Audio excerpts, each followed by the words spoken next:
Hello my dear student, welcome to Deepak classes. Mechanical property of solid class 11th का second chapter, second book का पहला chapter. कभी यहाँ से question बच्चों आ जाता है, कभी नहीं आता है, मतलब चांस है 50-50%। अभी फिलहाल आया हुआ है, 2022 में आया हुआ है। और ये चैप्टर चाहे आप जेई के लिए प्रिपेयर कर रहे हैं, चाहे कोई भी एग्जाम के लिए कर रहे हैं, ये एनसीईआरटी से बाहर नहीं आता है।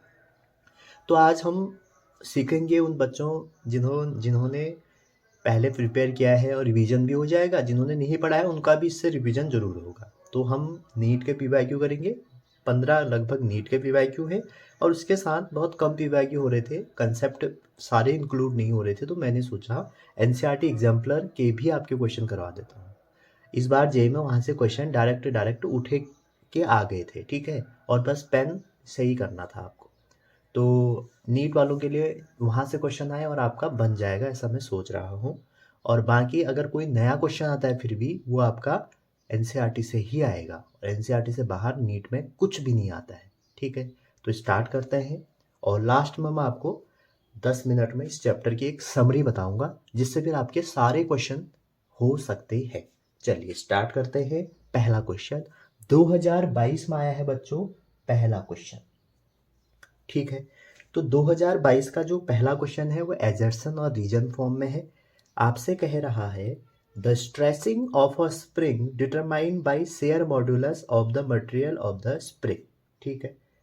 जो इस स्प्रिंग को आप स्ट्रेस कर रहे हो, कह रहे हैं कि जो उसमें क्या हो रहा है, स्ट्रेचिंग है, वो शेयर मॉड्यूलस से कैलकुलेट किया जाता है, ठीक है जी। रीजन दे रहे हैं और coil spring of copper has more tensile strength, that means stress के बारे में बात, टेंसाइल स्ट्रेंथ हो रही ज़्यादा है कह रहे हैं, then steel spring of same dimension, ठीक है। तो देखिए अगर आपके पास कोई भी एक कॉइल है, ठीक, मान लीजिए कोई कॉइल है, वैसे समझिए आपने उसको, एक कॉइल की स्प्रिंग है, मटेरियल दोनों का अलग अलग लिया है, ये कॉइल है बच्चों, इसको आपने स्ट्रेच किया, एक डिफॉर्मिंग फोर्स लगाया। डिफॉर्मिंग फोर्स क्या होते हैं, मैकेनिकल प्रॉपर्टी चैप्टर में हम डिफॉर्मिंग फोर्स लेते हैं, ऐसे फोर्स जो स्टेट ऑफ मोशन को ना बदलें, बस उसके कन्फिग्रेशन डायमेंशन में चेंज करें। तो जैसे ही आप स्प्रिंग पे फोर्स लगाते हैं, कौन सी वाली, कोई भी स्प्रिंग है, तो इसकी जो लेंथ और वॉल्यूम है बच्चों, ये हमारी चेंज नहीं होती है। समझे, चेंज क्या होता है, ओनली चेंज इन शेप।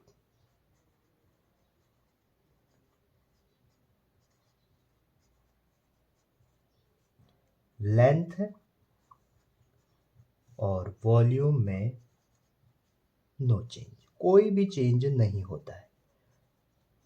आप कभी स्प्रिंग को खींचिएगा तो आप देखेंगे अगर स्प्रिंग का जो शेप है वो बदल रहा है। अगर आप स्प्रिंग को खींच रहे हैं, अगर आप देखना कोई स्प्रिंग लाना और उसको खींचना, तो जितनी लेंथ बढ़ेगी उतना उसका क्या हो जाएगा, वॉल्यूम में भी चेंज आएगा, दोनों एक दूसरे को न्यूट्रलाइज कर देंगे। तो ये बात आप ध्यान रखना, कॉइल में ये होता है, ठीक है। अब यहाँ पे जो स्ट्रेसिंग है वो किस पे डिपेंड हो गई, क्या कह रहा है, किस पे डिपेंड हो जाएगी, शेयर मॉड्यूलस पे। कैसे, जो चेंज इन शेप है, आपको अगर पता होगा स्ट्रेन नाम का एक क्वांटिटी होती है जो डायमेंशन लेस होती है बच्चों, वो होता है change configuration over original configuration. ये हमारा स्ट्रेन का फॉर्मूला होता है। तो अगर लेंथ में चेंज हो रही है तो स्ट्रेन में चेंज होगा, और लेंथ वॉल्यूम में तो कोई ऐसी बात होगी नहीं। तो यहाँ पर जो हमारी स्ट्रेचिंग है वो किससे डिटरमाइन किया जाता है, मॉड्यूलस ऑफ इलास्टिसिटी से, ठीक है। तो कॉइल है, यहाँ पर यंग मॉड्यूलस भी हो सकता था, शेयर भी हो सकता था, तो हम शेयर का क्या कह देंगे आंसर। क्यों, लेंथ में चेंज होता तो फिर यंग जाता आंसर, ठीक है। क्योंकि यंग मॉड्यूलस का फॉर्मूला देखो, कोई भी मॉड्यूलस है उसके ऊपर तो स्ट्रेस ही होना है और नीचे होता है स्ट्रेन, तो ये यंग मॉड्यूलस का फॉर्मूला है।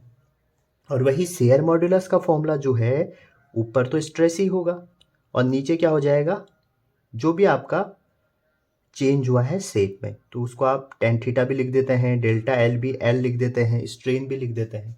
तो करेक्ट ऑप्शन पहला वाला तो सही है। अब दूसरी बात कह रहा है कि जो स्टील है, आपका कॉपर है, उसके पास टेंसाइल स्ट्रेंथ ज़्यादा है स्टील स्टील से।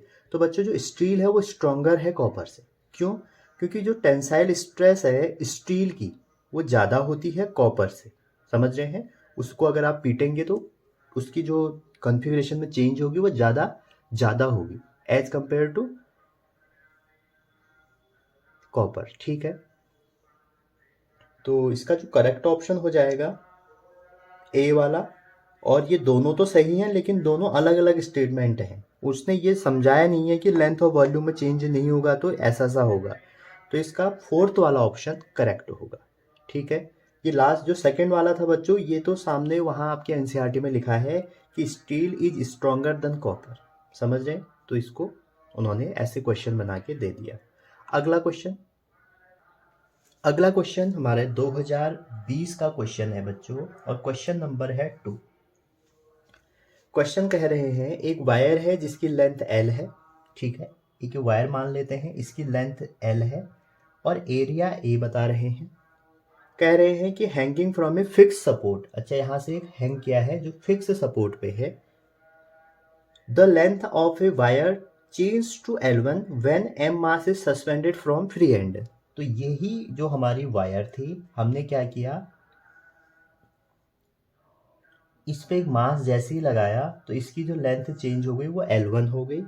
और कह रहा है कि एरिया तो अब वही रहेगा, फिर अब एरिया के बारे में कोई बात हुई नहीं है। तो एक्सप्रेशन फॉर यंग मॉड्यूलस। तो देखिए यंग मॉड्यूलस क्या होता है, अभी भी मैंने आपको बताया था, कोई भी मॉड्यूलस है उसके ऊपर होना है स्ट्रेस और नीचे होना है स्ट्रेन। ठीक है, अब यहाँ पर ये फॉर्मूला ध्यान रखना कि स्ट्रेस और स्ट्रेन की क्या कहानी है। ठीक, स्ट्रेस किसी में हो सकता है नॉर्मल हो, किसी में टेंसाइल हो। स्ट्रेस और स्ट्रेन अलग अलग टाइप का हो सकता है, क्वांटिटी एक ही है। ठीक है, अब आप देखिए स्ट्रेस का फॉर्मूला आप हमेशा याद रखना F/A ही होगा। और स्ट्रेन जो है, स्ट्रेन होता है change in configuration over original configuration. Change in configuration क्या हो जाएगा, देखिए पहले थी L और हो कितनी गई है, अब लेंथ कितनी हो गई L1। समझ रहे हैं? तो हमारा जो कॉन्फ़िगरेशन में चेंज हो गया वो कितना हो जाएगा L1 minus L over original कितनी थी भैया L। क्लियर? बहुत सरल क्वेश्चन आते हैं यहाँ से। अच्छा जी, अब आपको ये भी पता होगा बच्चों, जब भी कोई मास ऐसे सस्पेंडेड कर देते हैं तो इस पर जो फोर्स लगेगा वो नीचे को लगेगा वेट, और वो कितना हो जाएगा mg। ठीक है, और आंसर तो एरिया के टर्म में है। अगर आप ऑप्शन देखें तो एरिया को एरिया ही रहने दीजिए। तो mg over a upon L1 minus L over L। ऊपर भेजिए, थोड़ा बहुत सॉल्व कर लीजिए तो आंसर आ जाएगा mgl over a L1 minus L। Correct option कौन सा हो गया, सी वाला हो गया। समझ रहे हैं यहाँ तक? आगे चलिए आगे चलते हैं। आगे चलने से पहले थोड़ा सा हम समझते हैं हुक्स लॉ के बारे में। तो बच्चों हुक्स लॉ क्या है, देखिए हम थोड़ा बहुत बीच बीच में थ्योरी भी डाल देंगे जिससे क्या होगा कि आपका कंसेप्ट भी क्लियर हो जाए। ऐसा ना हो कि खाली PYQ कर रहे हैं। ठीक है, PYQ से हेल्प तो मिलती ही है लेकिन हम बीच में थ्योरी डालेंगे जैसे कि मैं अभी तक कर रहा हूँ। ठीक है, तो बच्चों हुक्स लॉ क्या है, हुक्स साहब थे, उन्होंने एक इलास्टिसिटी में एक लॉ दिया। उन्होंने सबसे पहले कहा कि अंडर इलास्टिक लिमिट, क्या कहा, अंडर इलास्टिक लिमिट। अगर आप इलास्टिक लिमिट के अंदर बात करें, समझ रहे हैं, आप किसी हेयर बैंड को खींचते हैं, आपने देखा होगा, तो आप खींचते जाते हैं उसको, तो एक टाइम ऐसा आता है कि आपको लगने वाला ही होता है अभी टूट ही जाएगा। समझ रहे हैं? या एक ऐसा पॉइंट है जिसके बाद आप जैसे और खींचेंगे टूट जाएगा। तो वो पॉइंट है जहाँ पर वो टूटा नहीं था, उस लिमिट तक जो हमारा स्ट्रेस है वो हमारे स्ट्रेन के प्रोपोर्शनल होगा। ठीक है, या आप ये भी कह सकते हैं जो हमारा एक्सटेंशन है, एक्सटेंशन ये मान के चलो आप स्ट्रेस जैसा काम करेगा, वो लोड के प्रोपोर्शन होगा। तो जैसे ही आप स्ट्रेस और स्ट्रेन को ओपन करेंगे तो यहाँ से होगा क्या, यहाँ से बच्चों ये हो जाएगा कि स्ट्रेस इक्वल टू एक कोई मॉड्यूलस, इसको मैं ई लिख लेता हूँ, इलास्टिसिटी मॉड्यूलस ओवर स्ट्रेन हो जाएगा। तो यहाँ से ई की वैल्यू क्या आ जाएगी, stress over strain. Is it clear? Clear होना चाहिए यहाँ तक, ठीक है। अब जो ये ई है ना बच्चों, यहाँ पे ये ई ही बहुत बड़ा काम का है, ठीक है। वो क्या है? अच्छा, इसका ग्राफ ड्रॉ करें। अगर ये वाई एक्सिस है, ये एम है, ये एक्स है, तो ये Y equal to M X है, और Y equal to M X का ग्राफ कैसे बनेगा? हमेशा ऐसे, ठीक है। तो आप ये कह सकते हैं कि सर अगर मैं स्ट्रेस को वाई एक्सिस में डालूं, स्ट्रेस को वाई एक्सिस में डालूं, स्ट्रेन को एक्स एक्सिस में डालूं, तो ये ऐसा ग्राफ मिलेगा जिसका हमें स्लोप जो होगा वो होगा ई। समझ रहे हैं? तो ई जो है यहाँ पे, ई क्या है? Modulus of elasticity. अब ई कुछ अलग अलग हो सकता है, जैसे मे बी ई आपका हो सकता है यंग मॉड्यूलस। क्या हो सकता है? Young modulus. ई हो सकता है आपका बल्क मॉड्यूलस। ई हो सकता है आपका शेयर मॉड्यूलस, ठीक है। ये तीनों में से कुछ भी हो सकता है, आएगा ऊपर स्ट्रेस ही। अब जैसे यंग मॉड्यूलस है, ये हो जाएगा नॉर्मल स्ट्रेस। आपको फॉर्मूले रट्टे मारने की जरूरत नहीं है, बहुत लोग कहते हैं मैं फॉर्मूला, भाई सिंपल कैलकुलेशन तो आप 9th 10th में भी करके आए हैं। अपॉन में लॉन्गिट्यूडिनल स्ट्रेन, ठीक है। स्ट्रेन को एस टी लिख देता हूँ, हम समझ जाना। और वैसे ही आप अगर आगे जाएंगे बल्क मॉड्यूलस में, तो बल्क मॉड्यूलस क्या हो जाएगा? ऊपर तो स्ट्रेस ही रहेगा, ठीक है, ठीक है। तो बल्क मॉड्यूलस क्या हो जाएगा? बल्क मॉड्यूलस हो जाएगा, यहाँ पर लिख लेते हैं, बीटा से दिखाते हैं इसको, बीटा इक्वल टू ऊपर अगेन स्ट्रेस। तो स्ट्रेस को मैं नॉर्मल स्ट्रेस न लिख के एफ बाई ए लिख देता हूँ, क्योंकि स्ट्रेस तो हमेशा एफ बाई ए ही होगा। और नीचे जो होगा ना बच्चों, वो होगा वॉल्यूमेट्रिक स्ट्रेन, ठीक है। और जैसे आप इसका फॉर्मूला ओपन करेंगे, वो कितना आ जाएगा? एफ बाई ए, और नीचे हो जाएगा minus delta V by V, ठीक है। यहाँ तक क्लियर हुआ होगा, ठीक। और यहीं से एक बहुत इंपॉर्टेंट फॉर्मूला आ जाता है। एफ बाई ए बच्चों हमारा क्या होता है? प्रेशर भी तो होता है। तो ये हम delta P over P, delta P over delta we, और वी को ऊपर भेज देते हैं, ऐसे भी हम कर लेते हैं। तो प्रेशर के टर्म में भी बल्क मॉड्यूलस को लिखा जा सकता है। और वही बात आई शेयर मॉड्यूलस की, तो शेयर मॉड्यूलस को भी हम नॉर्मली क्या लिखेंगे? Tensile stress over sharing stress, ठीक है। तो इसका भी फॉर्मूला अगेन वही, इसको जी से लिखते हैं, जी इक्वल टू क्या हो जाएगा? एफ बाई ए, स्ट्रेस तो सब में एक ही रहेगा, और नीचे जो स्ट्रेन है वो कितना हो जाएगा? उसको आप टेन थीटा लिख सकते हैं, उसको आप F by A over delta L by L लिख सकते हैं। तो बहुत सारे इसके तरीके हैं इसको करने के, ठीक है। तो ये बात आप ध्यान में रखिएगा हुक्स लॉ के बारे में, ठीक। आगे चलते हैं इसमें थोड़ा और। इस चैप्टर में बच्चों आपने स्ट्रेस स्ट्रेन कर्व पढ़ा होगा, ठीक है। उसमें बहुत सारे पॉइंट पढ़े होंगे कि स्ट्रेस पॉइंट होगा, एक हमारा प्रोपोर्शनल पॉइंट होगा, इलास्टिक होगा, यील्ड होगा, ठीक है। तो उसी के बेसिस पे हमने 3 कर्व और बनाए। नंबर 1, ब्रिटल मटेरियल जो होंगे, 9th क्लास में पढ़ा होगा हमने ब्रिटल और डक्टाइल। तो जो ब्रिटल मटेरियल होंगे उसके लिए क्या होगा? Stress strain curve. और जो हमारे डक्टाइल होंगे उसके लिए क्या होगा? और जो हमारे इलास्टोमर होंगे उसके लिए क्या होगा?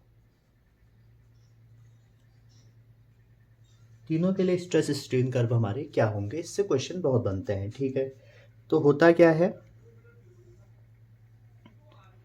तीनों कर्व हम बनाएंगे, ये हो गया। तो जनरली कर्व किसके बीच में? सबसे पहले तो ये पता होना चाहिए कि यहाँ पर होगा स्ट्रेस और यहाँ होगा स्ट्रेन, तीनों में ये होगा ही होगा, चाहे इसमें हो, इसमें हो, इसमें हो। अब जैसे आप कर्व बनाओगे, जो ब्रिटल मटेरियल है बच्चों, उसमें क्या होगा?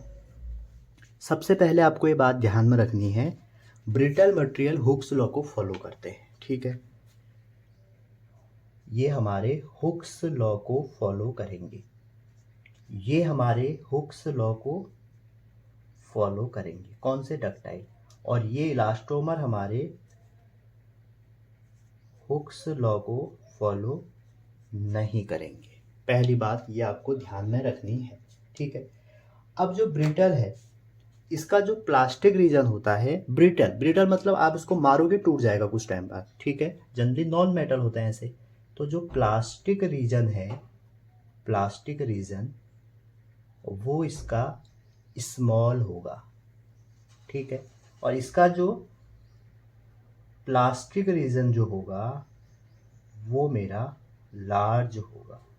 और यहाँ पर जो प्लास्टिक रीजन होगा वो मेरा नहीं होगा इलास्टोमर के पास, ठीक है। तो जैसे ही कोई कर्व बनेगा तो होगा क्या, स्ट्रेस स्ट्रेन कर्व में इनिशियली लीनियर पार्ट आया था तो लीनियर पार्ट आएगा, उसके बाद थोड़ा सा चेंज होगा, इस लीनियर पार्ट के बाद एकदम से ग्राफ में चेंज आएगा और ऐसे बनने के बाद थोड़ा सा आगे जाके छूट जाएगा। तो जनरली जहाँ से ये डाउनफॉल होना शुरू होता है वहाँ से बनता है प्लास्टिक रीजन। तो इसका प्लास्टिक रीजन कम होगा। यहाँ इस पॉइंट को हम ब्रेकिंग पॉइंट बोलते हैं, ब्रेकिंग पॉइंट।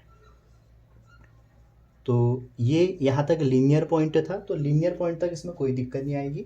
तो एक टाइम बाद इलास्टिक लिमिट के बाद, ठीक है, तो इसका प्लास्टिक रीजन बहुत ही कम होगा, देख सकते हैं। मतलब आप ग्राफ में देखिएगा, जहाँ पर एक टॉप में पहुंचा है उसके नीचे कितना जा रहा है, तो ये कम होगा। और वैसे ही आप इसकी बात करेंगे, ये पहले ऐसे जाएगा जैसे वो गया था, फिर ये थोड़ा सा ऐसे बढ़ेगा और जैसे ये हाईएस्ट पॉइंट पे पहुंच जाएगा, हाईएस्ट से थोड़ा ज़्यादा होगा क्योंकि इसका लार्ज प्लास्टिक रीजन है, ठीक है। तो इसका प्लास्टिक रीजन देखिए ये है, तो ये इसका ज़्यादा हो गया। और वही बात जो तीसरा वाला है हमारा, तीसरा कौन सा है, इलास्टोमर। तो इलास्टोमर का कर्व स्ट्रेट ना होके ऐसे होता है, कोई पॉइंट आ जाएगा, तो इसमें हमारा हुक्स लॉ नहीं लगेगा, इसका कोई प्लास्टिक रीजन नहीं होगा। और जो ब्रेकिंग पॉइंट है, एक और इम्पॉर्टेंट बात, इसमें जो ब्रेकिंग पॉइंट है, breaking point lie very close to elastic point. और इसका जो एग्जाम्पल है बच्चों वो क्या है, रबर। पूछा जा सकता है, बहुत बेसिक बातें हैं, रबर, ठीक है। इसका जो एग्जाम्पल है डक्टाइल का वो है सिल्वर, आयरन। जनरली आप ये कह सकते हैं कि सर ये मेटल के एग्जाम्पल हो सकते हैं, ठीक है। अच्छा जी, जो हमारा थर्ड वाला है ना, फर्स्ट वाला है, उसका जो एग्जाम्पल होगा वो होगा कास्ट आयरन, ग्लास, ठीक है, ये बात, या नॉन मेटल।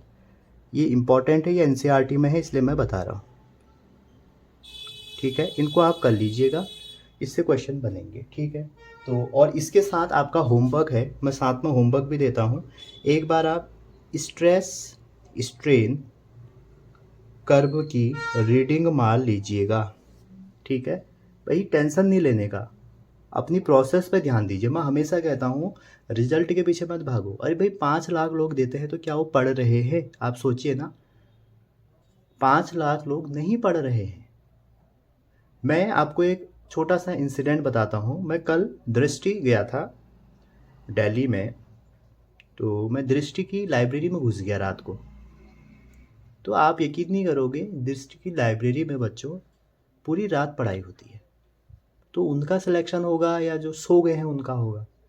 लोग कहते हैं दिल्ली जाओ आईएएस निकलेगा, क्यों निकलेगा पता है आपको, माहौल, एनवायरनमेंट का बहुत असर होता है। वो दिल्ली में क्या करेंगे, दृष्टि आईएएस के अंदर बैठेंगे।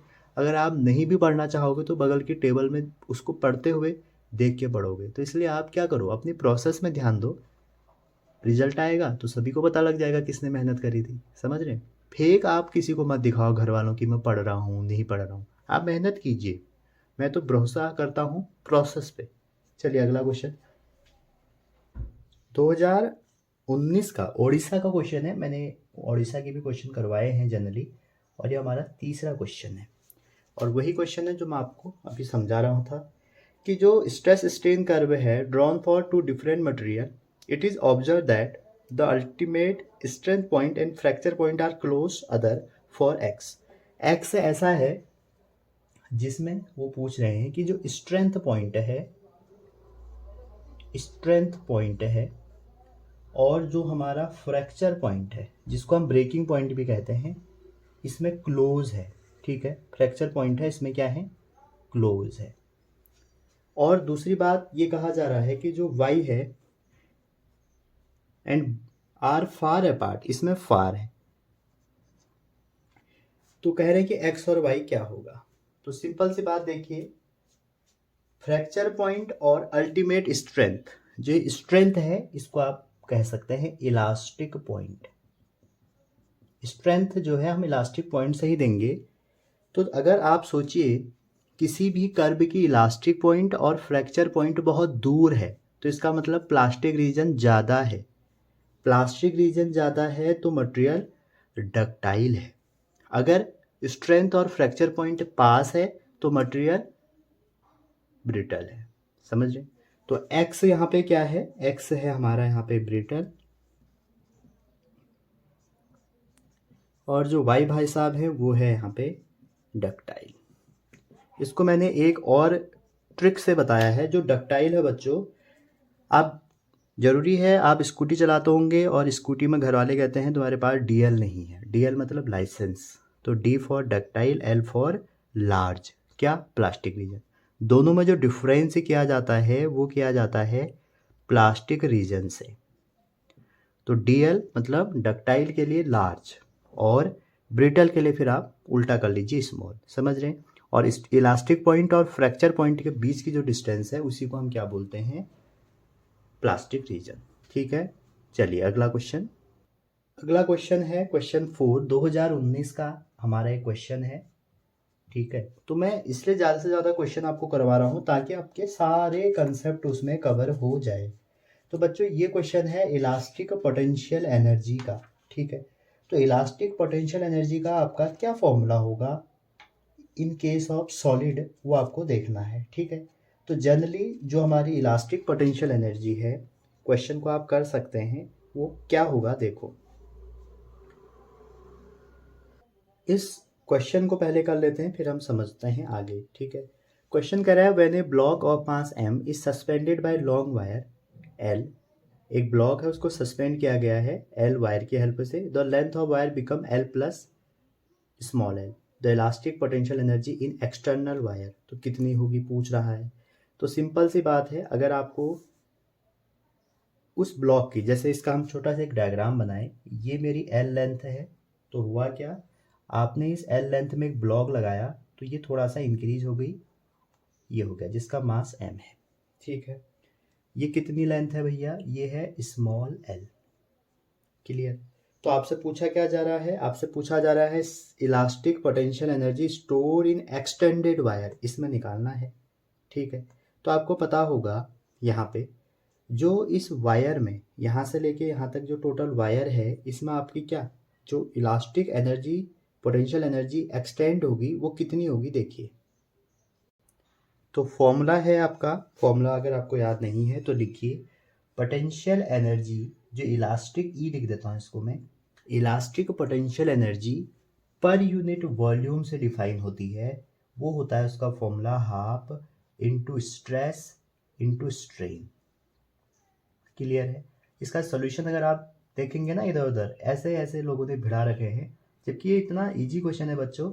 तो इलास्टिक पोटेंशियल एनर्जी पूछा है, अगर आप क्वेश्चन में देखें आपसे क्या पूछा है, इलास्टिक पोटेंशियल एनर्जी स्टोर्ड। ठीक है, तो हो जाएगा half into stress into strain, और ये वॉल्यूम को हमने इधर भेज दिया इंटू वॉल्यूम। यहाँ तक कोई दिक्कत किसी को नहीं होगी। क्लियर है? फॉर्मूला ये होता है, इसलिए मैंने आपको अच्छे से बता रहा हूँ कि कैसे आया। अब जब ये ऐसा नीचे को आपने मास लगाया, इसकी लेंथ बढ़ गई, इसका मतलब कुछ इस पर फोर्स लगा होगा नीचे को, और जो आपको पता है mg ही लगता है। तो हाफ, और स्ट्रेस का फॉर्मूला होता है F बाई ए, तो F की जगह मैं रख दूंगा mg और A की जगह तो A आ जाएगा, इनटू स्ट्रेन निकाल लीजिए। स्ट्रेन का फॉर्मूला क्या होता है, आई होप आपको फॉर्मूले पता है, वो होता है change in configuration over original. तो यहाँ पे क्या चेंज हो रहा है, लेंथ। तो टोटल कितनी हो गई, क्वेश्चन में लिखा गया है, क्वेश्चन में क्या लिखा है कि द लेंथ बिकम इतना। ठीक है, तो ये तो L थी और ये L प्लस L थी, तो चेंज कितनी हो गई, L plus L minus L, तो बचा क्या, स्मॉल l, तो चेंज हो गई L ओवर ओरिजिनल कितनी थी, ये वाली। अच्छा जी, और वॉल्यूम क्या होता है, आप देखो वॉल्यूम वायर का ऐसे डिफाइन नहीं होता है क्योंकि 1D बॉडी है। लेकिन आप एक फॉर्मूला याद रखिएगा, हमेशा वॉल्यूम का एक फॉर्मूला ये भी होता है बेसिक, अगर आपने किया है एरिया इनटू लेंथ। ठीक है, तो आपको एक्सटेंडेड वायर का क्या पूछा है, ये सब कुछ पूछा है, तो ये कितना हो जाएगा A इंटू एल। ठीक है, अब आप इसको सॉल्व कर दीजिए। L से L कट गया, A से A कट गया, तो आंसर क्या आ जाएगा, हाफ mg स्मॉल l। ठीक है, तो करेक्ट ऑप्शन क्या हो गया, करेक्ट ऑप्शन हो गया थर्ड वाला। देखो वहाँ पर बड़ा एल भी है तो उसका आप ध्यान रखना। वॉल्यूम को तो हम इसका इसी के टर्म में करेंगे ना। पहली मेथड तो ये होगी इसको करने की। दूसरी मेथड देखते हैं। दूसरी मेथड क्या हो जाएगा बच्चों, जो पोटेंशियल एनर्जी हो जाएगी इस वायर में वो कितनी हो जाएगी, ठीक है, वो हो जाएगी half work done against gravity. तो जो ये वाली डिस्टेंस है, समझ रहे हैं, ये वाली जो डिस्टेंस है इसके अगेंस्ट जो वर्क डन हो जाएगा, चलो छोड़ दीजिए, ये इतना कंफ्यूजन मत करिए, यही आपका आंसर है। ठीक है, एक दूसरे कॉन्सेप्ट से इसको मैं आपको करवाता हूँ। जैसे देखिए यहाँ पर जो mg लगा है FBD के मेथड से, ये तो हमारा सॉलिड के मेथड से है। अगर FBD के मेथड से आप इसमें जाएंगे तो देखिए जितना ये mg है और इसमें लेंथ में कितना एक्सटेंशन आया, F के बराबर क्या हो जाएगा, एक तो mg हो जाएगा, एक हुक से साहब की थ्योरी क्या हो जाएगी, F का minus of k into L. समझ रहे हैं, k इंटू एल हो जाएगी, स्मॉल एल होगी क्योंकि एक्सटेंशन कितना हो रहा है, स्मॉल एल। तो दोनों को इक्वेट करिए, और k यहाँ पे स्प्रिंग कांस्टेंट है या वायर का कांस्टेंट है, तो ये हो जाएगा यहाँ से बच्चों mg इक्वल टू ये। और जो हमारा वायर है अगर एज ए स्प्रिंग ट्रीट करेंगे तो उसकी जो पोटेंशियल एनर्जी है वो हाफ के एक्स स्क्वायर होती है, तो यहाँ पे k क्या हो जाएगी, एल स्क्वायर। क्लियर, तो यहाँ पे k की वैल्यू उठा के रखिए, k हो जाएगा यहाँ पे हाफ mg ओवर l, ठीक है, इंटू एल स्क्वायर। मैग्नीट्यूड निकालना है तो आ जाएगा हाफ mg l। समझ रहे हैं, तो ये मेथड नंबर 2 था। आपकी मर्जी, आप कुछ भी यूज़ करें। अगला क्वेश्चन करने से पहले मैं थोड़ा सा इसको और आपको बताऊं। अगर आपसे पूछा जाए work done in stressing wire,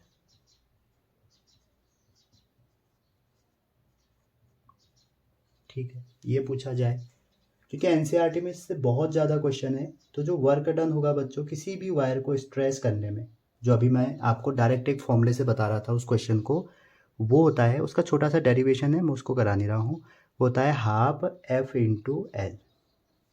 ठीक है, इसीलिए मैं उसको हाफ mgl करता और वहीं पर आंसर आ जाता। जो अभी हमने पीछे जो टेक्निक लगा रहे थे इसमें, तो मैं आपको क्या कर रहा था कि जो वर्क डन हो जाएगा वो क्या हो जाएगा, वर्क डन हो जाएगा change in potential half work done against gravity, तो mgl डायरेक्ट इससे हो जाता इस फॉर्मूले के मेथड से। समझ रहे हैं, लेकिन छोड़ दीजिए, ये भी तीसरी मेथड है, टेक्निक हो गई उस क्वेश्चन के लिए। तीसरी मेथड की टेक्निक है क्या, कि जो वर्क डन है वही पोटेंशियल एनर्जी होता है, तो चेंज इन पोटेंशियल एनर्जी कितना आ जाएगा, हाफ mgl, एल में कितना चेंज आया, स्मॉल एल, तो ये आंसर आ गया। तो 3 मेथड से मैंने क्वेश्चन बताया आपको, इसको अभी फिलहाल हटा दीजिए आप। तो ये work done in stretching wire है। अगर आपसे पूछा जाए कि भैया पोटेंशियल एनर्जी कितनी होगी, तो potential energy per unit volume in a wire equal to आपका होता है half into stress into strain, ये फॉर्मूला होता है। अब कई बार बच्चों ऐसा होता है कि आपको स्ट्रेस नहीं दिया रहेगा, कभी स्ट्रेन दिया रहेगा, क्योंकि नीट में बहुत हाई लेवल के क्वेश्चन नहीं पूछे जाते। तो स्ट्रेस ओवर स्ट्रेन, इसका फॉर्मूला आपको पता ही है, इक्वल टू होता है मॉड्यूलस ऑफ इलास्टिसिटी। तो यहाँ पर आपको मॉड्यूलस ऑफ इलास्टिसिटी में कुछ भी दिया जाएगा, जैसे यंग मॉड्यूलस, बल्क मॉड्यूलस, तो आपका ये फॉर्मूला बदल जाएगा। अगर मॉड्यूलस ऑफ इलास्टिसिटी को ई लेते हो तो ये फॉर्मूला क्या हो जाएगा, हाफ इंटू, मान लीजिए स्ट्रेस नहीं दिया है तो यहाँ से आप स्ट्रेस निकालेंगे तो क्या हो जाएगा, ई इंटू एक स्ट्रेन इसके साथ और चले जाएगा तो स्ट्रेन का स्क्वायर।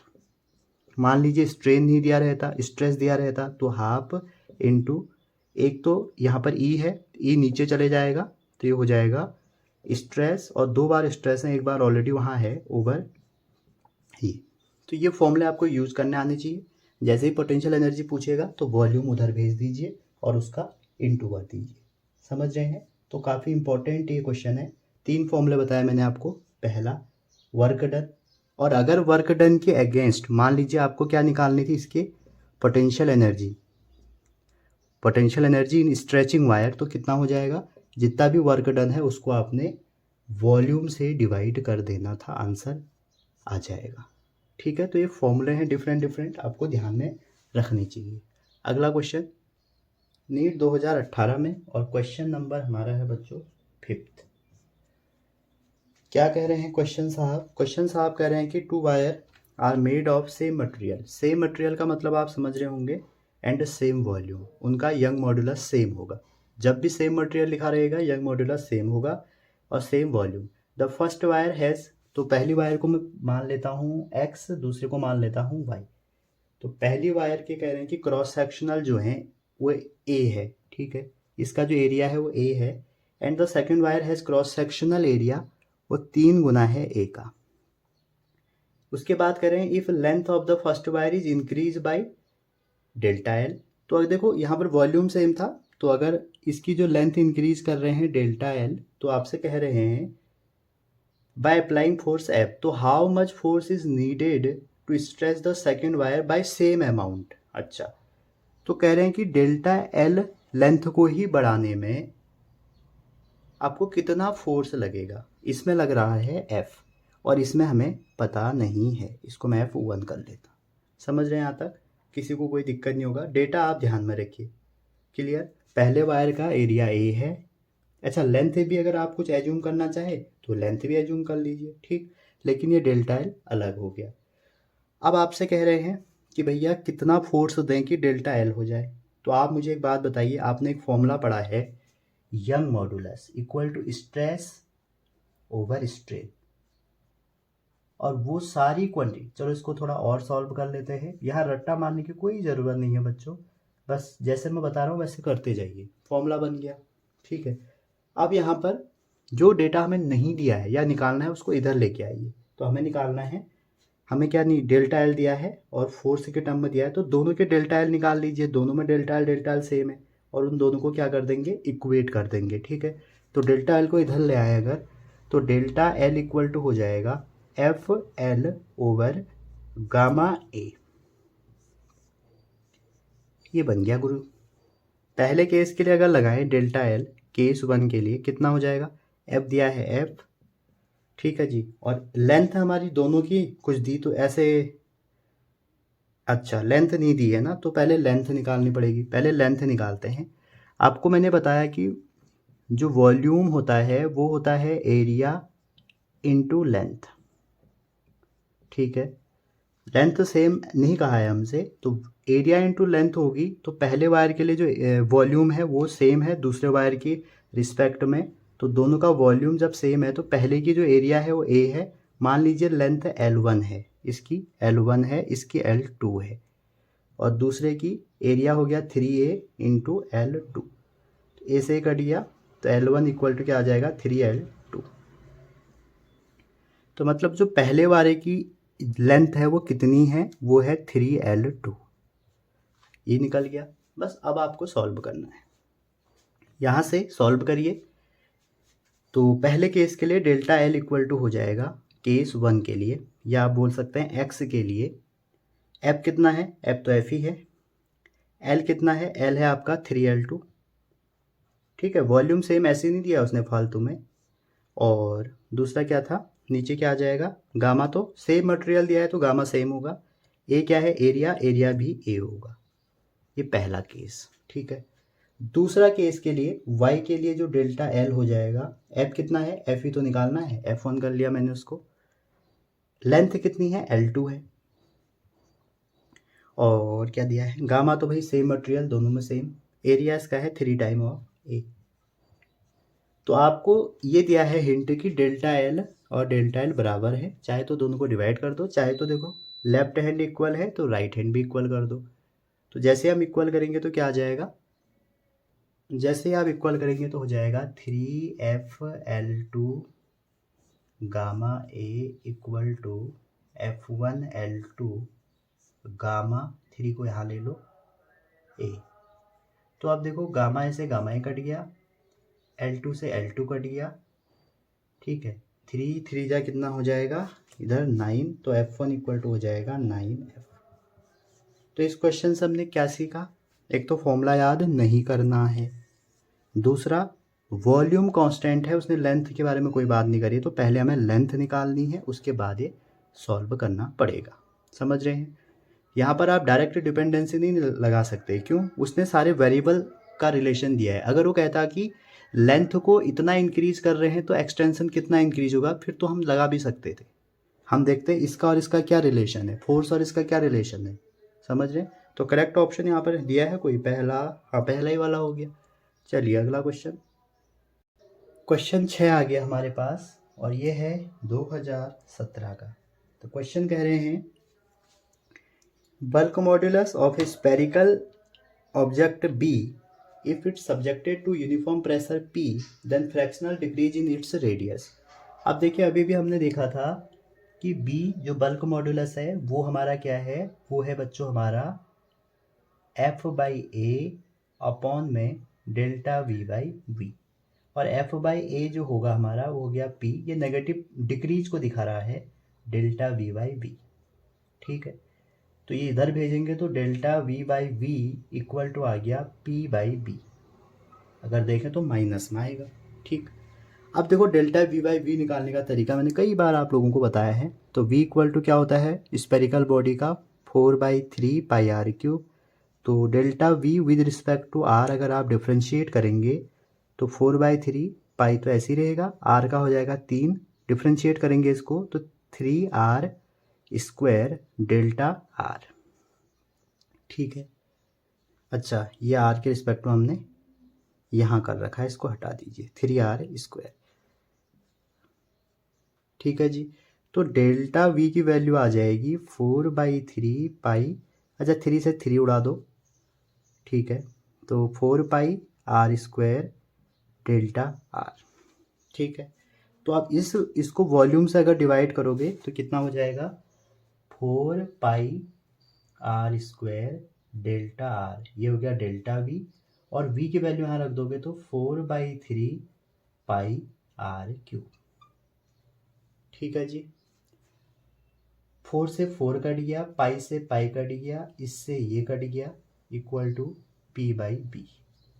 तो क्या आएगा, ये 3 पहुंच जाएंगे ऊपर, तो जैसे ही 3 ऊपर पहुंचेंगे तो हो जाएगा 3 डेल्टा R, और एक R नीचे बचे हैं तो R इक्वल टू P/B। यह आपके डायमेंशन में भी बहुत इंपॉर्टेंट रोल प्ले करता है, ये बहुत बार पूछा जाता है, ठीक है, इसलिए मैंने ड्राइव कर दिया। तो हमारा क्या आया था ये, तो डेल्टा V/V की वैल्यू आप क्या कह सकते हैं कि सर हमने तो ये वैल्यू रख दी, ये निकल के आ गया। आपसे पूछा क्या है, आपसे पूछा है फ्रैक्शनल डिक्रीज इन रेडियस, तो 3 यहाँ पे क्या कर रहे हैं, 3 को हमने उधर भेजा और डिक्रीज लिख दिया है ऑलरेडी क्वेश्चन में, तो माइनस हटा भी सकते हैं आप, ठीक है। तो ये आपका आंसर हो गया, चाहे तो आप इसको याद कर सकते हैं, ये बहुत बार पूछा जाता है कि कितना होगा। अच्छा एक बात और आपको मैं बता दूं, ये तो हो गया, आप कह सकते हैं ये ट्रिक्स है एक, वो क्या है, ट्रिक क्या है बच्चों, कई बार यहाँ से डायमेंशन का क्वेश्चन आता है। देखिए जो डायमेंशन आपकी स्ट्रेस की होगी वही डायमेंशन आपकी प्रेशर की होगी, ठीक है, और वही आपकी यंग मॉड्यूलस की होगी, वही बल्क मॉड्यूलस की होगी, वही शेयर मॉड्यूलस की होगी। और कितनी होगी, F/A कर लीजिए, F कितना हो गया ML2, सॉरी ML2 इसमें नहीं होता, वर्क में होता है वो, -2/L2, तो ML-1 T-2, क्लियर। अब देखो ये इनकी भी सेम क्यों होगी, देखिए आपको बताया ना स्ट्रेस इक्वल टू क्या होता है, stress over strain equal to होता है मॉड्यूलस ऑफ इलास्टिसिटी, और इस वाले की कोई डायमेंशन नहीं होती है, स्ट्रेन की कोई डायमेंशन नहीं होती है, तो जो हमारी मॉड्यूलस ऑफ इलास्टिसिटी की होगी वही स्ट्रेस की होगी। तो आप देखेंगे ये पूछा जाता है कई बार, ये पूछा जाता है कई बार, इन तीनों में ये पूछे जाते हैं, पहली बात। दूसरी बात, एक इम्पॉर्टेंट बात, स्ट्रेन हो गया, पॉइजन रेशियो हो गया, ये दो ऐसी क्वांटिटी हैं इस चैप्टर में जिनकी डायमेंशन नहीं होती है।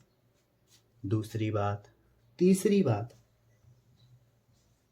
जो 1 बल्क मॉड्यूलस होता है, अगर आपको एक बल्क मॉड्यूलस दिया रहेगा, उसका 1 रेसिप्रोकल कर दोगे तो उसको हम बोलते हैं कॉम्प्रेसिबिलिटी। तो कॉम्प्रेसिबिलिटी की जो डायमेंशन है वो 1 कर लीजिए, निकल के आ जाएगी। रट्टा नहीं मारना है। अगर कॉम्प्रेसिबिलिटी आएगा आप सोचेंगे यार कौन सा फॉर्मूला यूज़ करें, क्योंकि हमें तो ये पता है ना हम फॉर्मूले से निकाल पाएंगे, तो यहाँ पर हम फंस जाते हैं। तो इससे निकालिए, समझ रहे हैं, टाइम वेस्ट मत करिए। अब जैसे यंग मॉड्यूलस क्या आ गया तो बच्चे कहते हैं हमको तो फॉर्मूला ही नहीं आता, फिर बड़ी मुश्किल से वो फॉर्मूला ढूंढते हैं, फिर उसके बाद उसमें वैल्यू रखते हैं। क्यों रखनी है वैल्यू बच्चों, इससे निकालो ना इजीली। इजी फॉर्मूला भी पता होना चाहिए। इसलिए मैं सबसे कहता हूँ कि डायमेंशन वाले क्वेश्चनों को हल्के में मत लें, वो गलत हो जाते हैं। ठीक है, 3 हो गया। चौथा, आपको ये पता होगा P+A/V² और V-V=RT।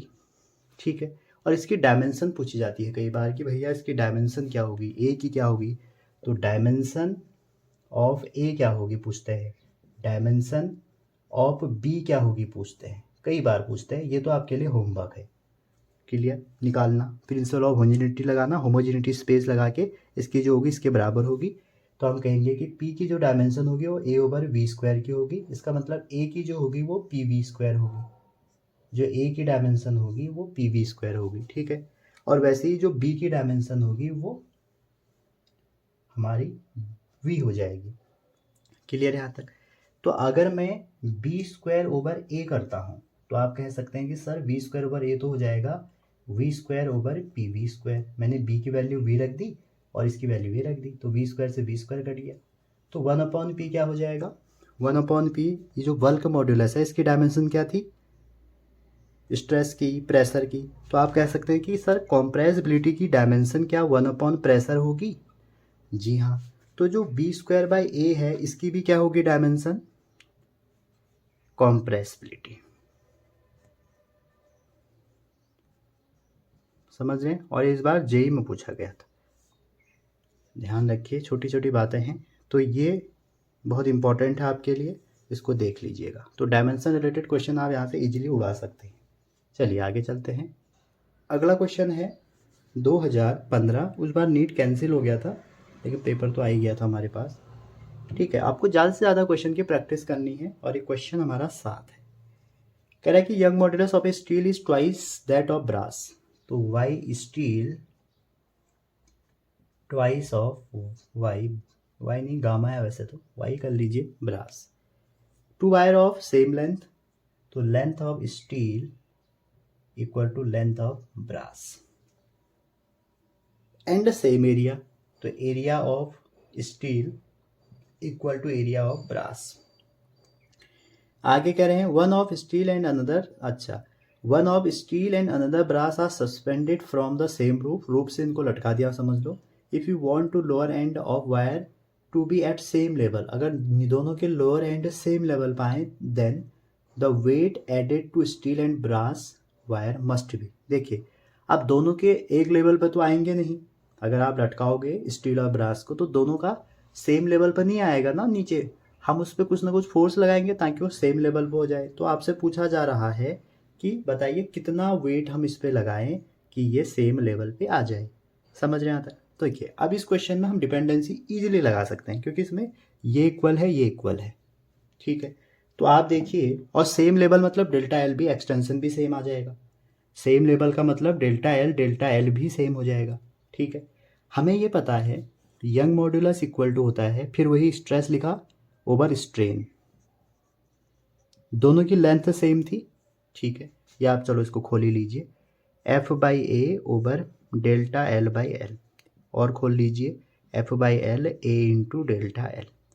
अब आप ध्यान से देखिए, लेंथ सेम है दोनों की, ए सेम है, डेल्टा एल को हमें सेम करना है, तो दोनों का क्या डिफरेंट होगा, फोर्स होगा। तो यहाँ पे डिपेंडेंसी वहीं पर लगेगी जब हमारी सेम क्वांटिटी होगी। तो दोनों पे फोर्स बोलें या लोड बोलें या वेट बोलें, अगर आप सेम लगाओगे, कुछ वैल्यू लगाओगे, उससे आपका आंसर आ जाएगा। ठीक है, आप कैसे, देखिए तो यंग मॉड्यूलस 1 मतलब आपका है ये स्टील, और Young modulus brass equal to force proportional है, तो steel over force on brass, बस इतना ही लगाना है क्योंकि बाकी सारे इक्वल थे, कैंसिल हो गए। ठीक है, तो उनको हटा दो पहले। तो यहाँ पे लगाइए तो कितना हो जाएगा देखिए। अच्छा, स्टील का कितना दिया, 2, ब्रास का 2 गुना, तो ये हो जाएगा 2 ब्रास ओवर वाई ब्रास, इससे कट गया तो F steel over F brass, तो आ जाएगा 2:1। आपसे क्या पूछा था, वेट, कितना वेट ऐड किया जाए, और आपको पता होना चाहिए वेट इज अ फोर्स। समझ रहे हैं, तो ये क्वेश्चन आपका ये हो गया। अच्छा क्वेश्चन था ये भी। चलिए अगले क्वेश्चन में चलते हैं। अगला क्वेश्चन है आपका 2014 का क्वेश्चन नंबर 8। क्वेश्चन कह रहे हैं कॉपर है जिसका फिक्स वॉल्यूम V है, ड्रॉन इनटू वायर। ठीक है जी, when this wire is subjected to constant force. एक कॉपर आपका फिक्स्ड वॉल्यूम का था, हमने वायर बना दिया, फिर उसके बाद फोर्स लगा दिया तो उसमें एक एक्सटेंशन हो गया, तो पूछ रहा है किसका ग्राफ स्ट्रेट लाइन होगा। सिंपल सी बात है भाई, कॉपर है आपने वायर फॉर्म में बना दिया, तो यंग मॉड्यूलस जो होगा हमारा इतना हो जाएगा। ये तो आप समझ गए। तो आपसे कह रहे हैं कि किसका ग्राफ स्ट्रेट लाइन होगा, तो आप यहाँ से जो ऑप्शन है ना, ऑप्शन को देखिए, डेल्टा एल वर्सेस एल, तो ऐसा तो होगा नहीं, बल्कि डेल्टा एल को इधर कर लेते हैं। ठीक है, क्योंकि सारे ऑप्शन में डेल्टा एल लेफ्ट में है। ये हो गया। ठीक है, अब देखो इसमें जो ग्राफ स्ट्रेट लाइन होगा यहाँ पे किसका होगा, देखिए हमारा यहाँ पे एरिया है। ठीक है, और आपसे कहा है कि वॉल्यूम फिक्स है, तो एरिया को आपको ब्रेक करना पड़ेगा। आप यहाँ से क्या गलती कर सकते हैं कि भैया ये तो कांस्टेंट होगा, ऐसा उसने कहा ही नहीं है, एरिया तो कांस्टेंट ही नहीं है ना। आप कह दोगे डेल्टा एल और एल का ग्राफ स्ट्रेट लाइन होगा क्योंकि ये y equal to M X है। भैया एरिया कांस्टेंट नहीं है, आप ध्यान से देखिए, तो आपको पहले इसको खोलना पड़ेगा।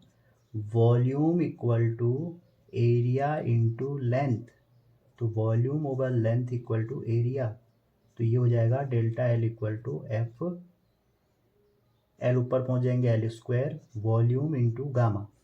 उसने वॉल्यूम कांस्टेंट है कहा है, एरिया नहीं कहा है। ठीक है, तो यहाँ पर हमारा आंसर हो जाएगा डेल्टा एल और एल स्क्वायर का। ठीक है, जैसे y equal to M X है, तो इसका भी ग्राफ आपका क्या बनेगा, स्ट्रेट लाइन बनेगा, delta L versus L square. Clear है, कोई दिक्कत नहीं होनी चाहिए। चलिए अगला क्वेश्चन बच्चों है तो ये नीट कर्नाटका का, लेकिन ये एनसीईआरटी का है, इसलिए मैंने रख लिया ये क्वेश्चन। अच्छा जी, क्वेश्चन में क्या कह रहा है आप पढ़ सकते हैं, ऑप्शन मैंने नहीं दिया आपको। आप एनसीईआरटी खोल के देखेंगे ऐसा एक डायग्राम बना होगा, तो वो क्वेश्चन करो, ये करो, बात एक ही है। और इन्होंने जैसे घुमा रखा है तो पता लग जाएगा तुम्हें कि कैसे किया जाता है इस क्वेश्चन को। If the ratio of diameter length and young modulus of steel and copper, यहाँ से लेके यहाँ तक स्टील वायर है, यहाँ से यहाँ तक कॉपर है wire, shown in figure are P Q S respectively, then corresponding ratio of increase in their length. तो सिंपल सी बात है, यंग मॉड्यूलस की बात हो रही है, तो आप क्या करिए, इंक्रीज इन लेंथ निकाल लीजिए। तो होता क्या है, होता ये है यंग मॉड्यूलस इक्वल टू, अब मैं डायरेक्ट फॉर्मूला लिख रहा हूँ, F by A delta L by L. तो डेल्टा एल इक्वल टू हो जाएगा F L A by Y. यहाँ तक किसी को कोई दिक्कत नहीं हुई होगी। अब देखिए हमें डायमीटर कहा है, तो हम क्या करते हैं, इसको डायमीटर के टर्म में ले जाते हैं। तो एफ बाई एल, तो डायमीटर के टर्म में क्या हो जाएगा, पाई आर स्क्वायर होगा, तो उसको डायमीटर के टर्म में लिखोगे पाई डी स्क्वायर, और आर मतलब 4 ऊपर पहुंच जाएंगे। ठीक है, होगा पाई आर स्क्वायर, और आर क्या होगा, डायमीटर का आधा, तो डी स्क्वायर R2 का 4 ऊपर पहुंच जाए। ठीक है, अब 2 के लिए लगा लेते हैं, तो delta L steel over delta L copper, F steel over F copper, diameter अगर आप यहाँ पे देखें, डायमीटर ऑफ कॉपर उल्टा हो जाएगा इसमें, डायमीटर ऑफ स्टील इसका स्क्वायर।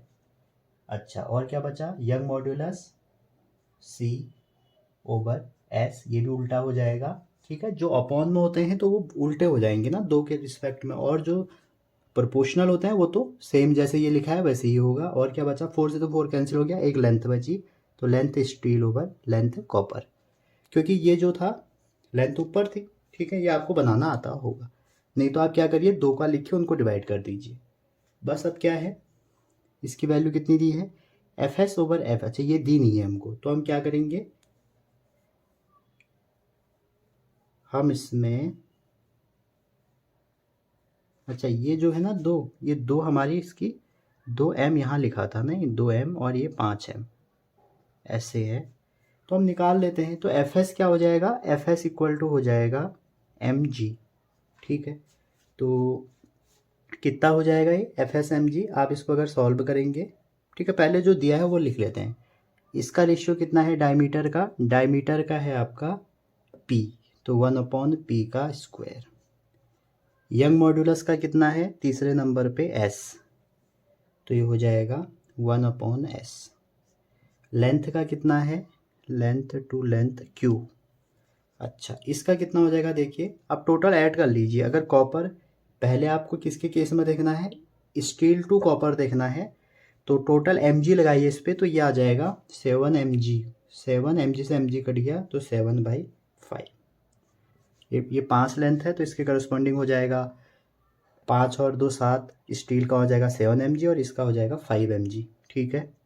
इसका हो जाएगा 7 mg, इसका हो जाएगा कॉपर का 5 mg, दोनों को डिवाइड करोगे mg से mg कट जाएगा, बस सॉल्व कर दीजिए, यही इसका आंसर था, ऐसे ही उन्होंने लिख के दिया था। तो ये कर्नाटका में आया था, है ये क्वेश्चन एनसीईआरटी का। चलिए अगला क्वेश्चन है बच्चों, क्वेश्चन नंबर 10, और ये नीट 13 का क्वेश्चन है, क्वेश्चन नंबर 10, और 2013 में ये आया हुआ है।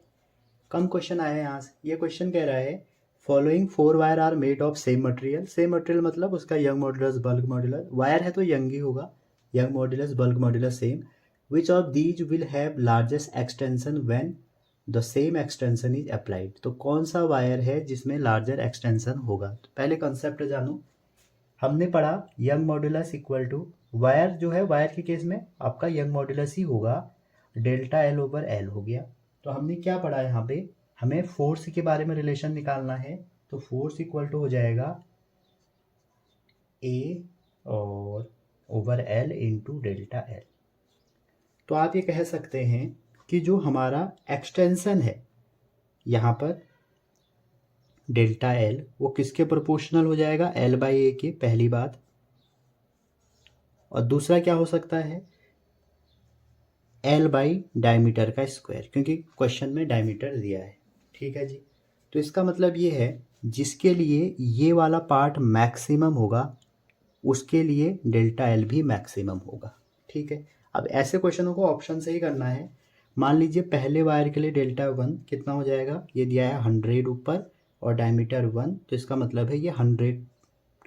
दूसरे के लिए देखें तो ये दिया है 200 और नीचे दिया है 2 का स्क्वायर, तो ये हो जाएगा 200 4 50। तीसरे के लिए ये दिया है 300 और नीचे 3 का स्क्वायर, तो ये हो जाएगा 100/3। चौथे के लिए 50 है, तो 50 और 1/4 तो 20। अब देखिए आप सबसे ज़्यादा वैल्यू कहाँ पर है, हो सबसे ज़्यादा जो वैल्यू है कह रहा 50 है तो 200 होगा ना, सबसे ज़्यादा तो यही है, तो डी ऑप्शन की करस्पॉन्डिंग जो एक्सटेंशन होगा वो सबसे ज़्यादा होगा, समझ रहे। अगर एक ही डेटा दिया होता तो फिर आप एक ही लेते, जैसा क्वेश्चन कहेगा हम वैसे ही करेंगे, ठीक है जी। तो ये जो क्वेश्चन थे बच्चों, ये क्वेश्चन थे आपके 10 क्वेश्चन नीट में आए हुए, क्लियर है। अब जो क्वेश्चन है वो ज़्यादा इंपॉर्टेंट है क्योंकि वो हमारे कहाँ आए हुए हैं, वो हमारे आए हुए हैं एनसीईआरटी में हैं, ठीक है। चलिए उनको डिस्कस करते हैं।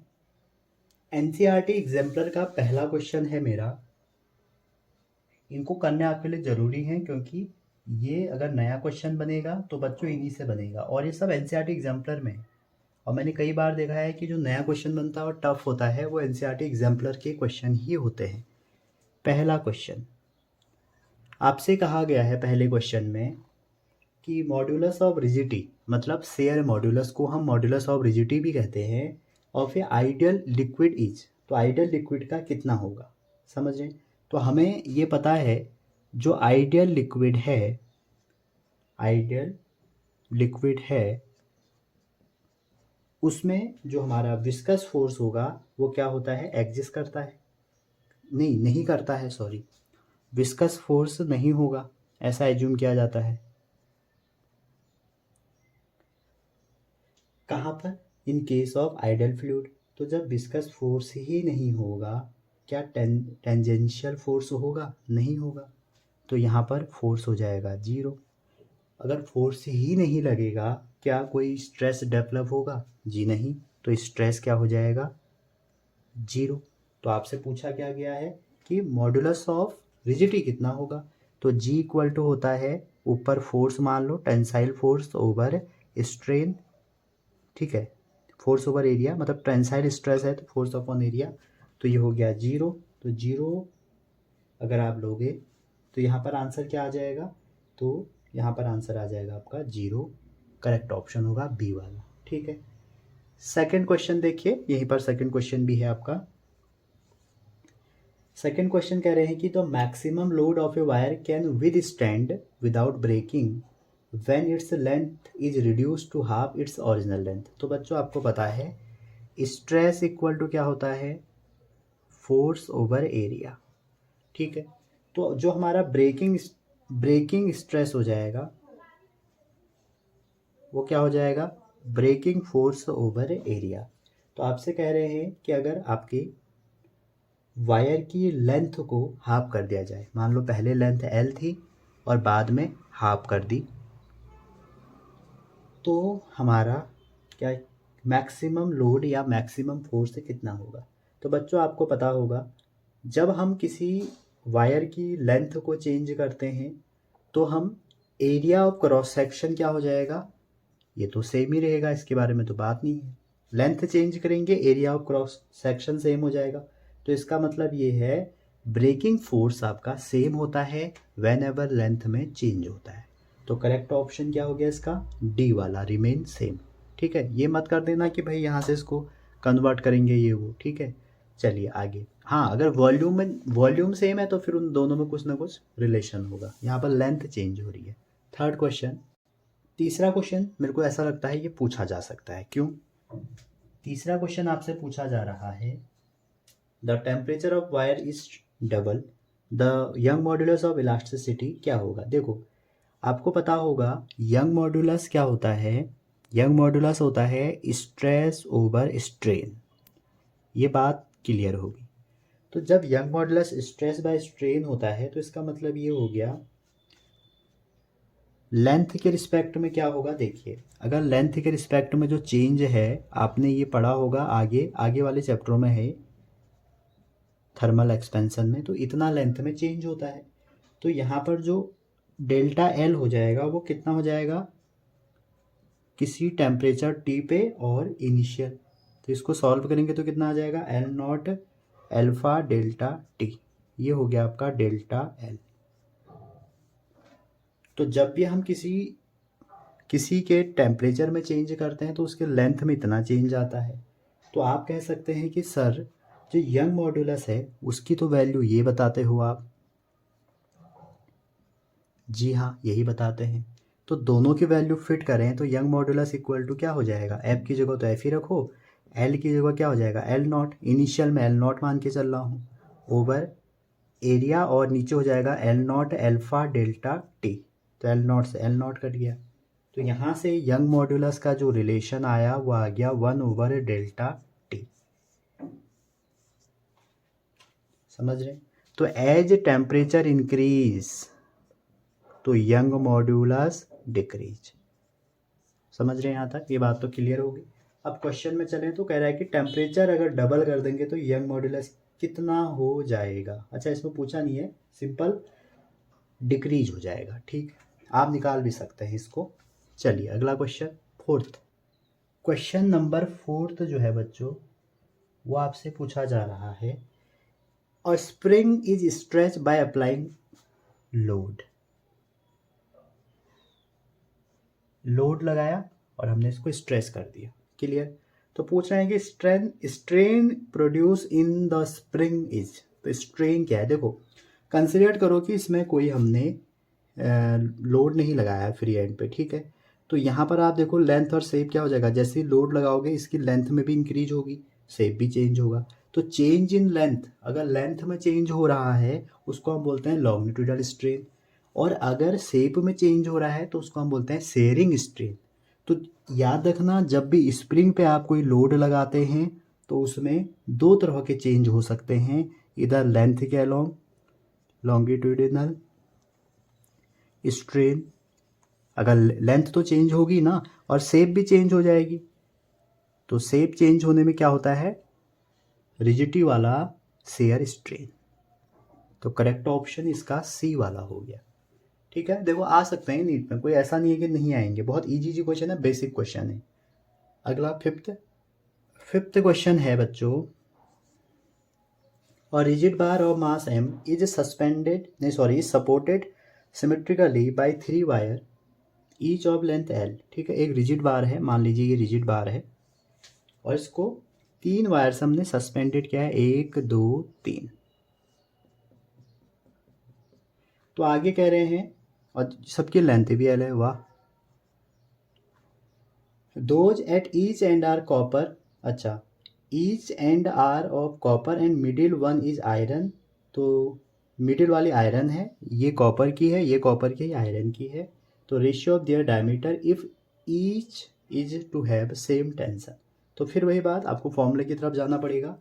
तो Young modulus equal to again F by L A into delta L, ये होता है। तो जैसे ही आप इसको डायमीटर के टर्म में ब्रेक करते हैं, मैंने अभी अभी आपको बताया था, एफ एल और नीचे हो जाएगा पाई डायमीटर का square delta L, pi R square रख दिया और आर की जगह डी/2 रख दिया, ठीक है। तो ये तो हमारा रिलेशन हो गया। अब आप देखिए, हमें डायमीटर के रिलेशन यंग मॉडुलस से निकालना है, ठीक है। लेंथ सेम है तो लेंथ का कोई ऐसा इसमें हम रोल करेंगे नहीं, और हमारा डायमीटर निकालते हैं पहले।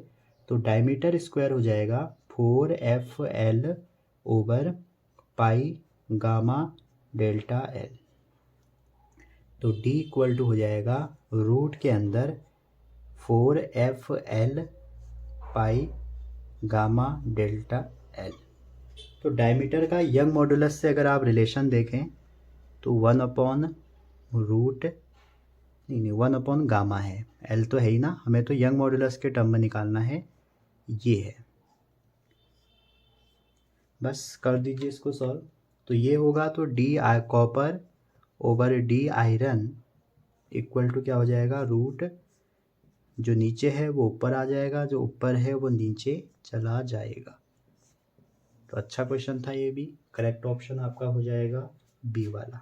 नेक्स्ट क्वेश्चन, अगला क्वेश्चन बच्चों, ये तो जेई में भी पूछ लिया गया है, तो इसके भी प्रबल चांस हैं पूछने के। क्वेश्चन क्या कह रहा है कि एक वायर है, डायग्राम भी बना है इस टाइप से, ठीक है, और आपसे पूछा जा रहा है कि इसमें एक हमने मिडिल में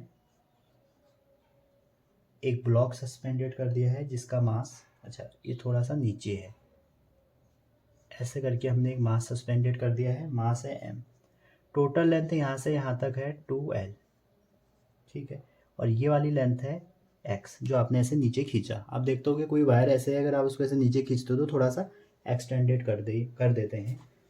तो क्वेश्चन कह रहा है, क्या पूछा है कि मास इतना इतना, स्ट्रेन कितना होगा। तो ये शायद जेई में भी पूछा गया था, एक साल पहले पूछा गया था या 2 साल पहले पूछा गया था, इस साल तो नहीं पूछा था।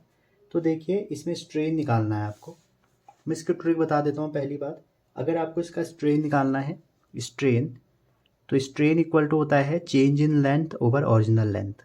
तो ओरिजिनल लेंथ कितनी है भैया, 2l, तो चेंज इन लेंथ जो होगा वो होती है, अगर ये x है तो x² l।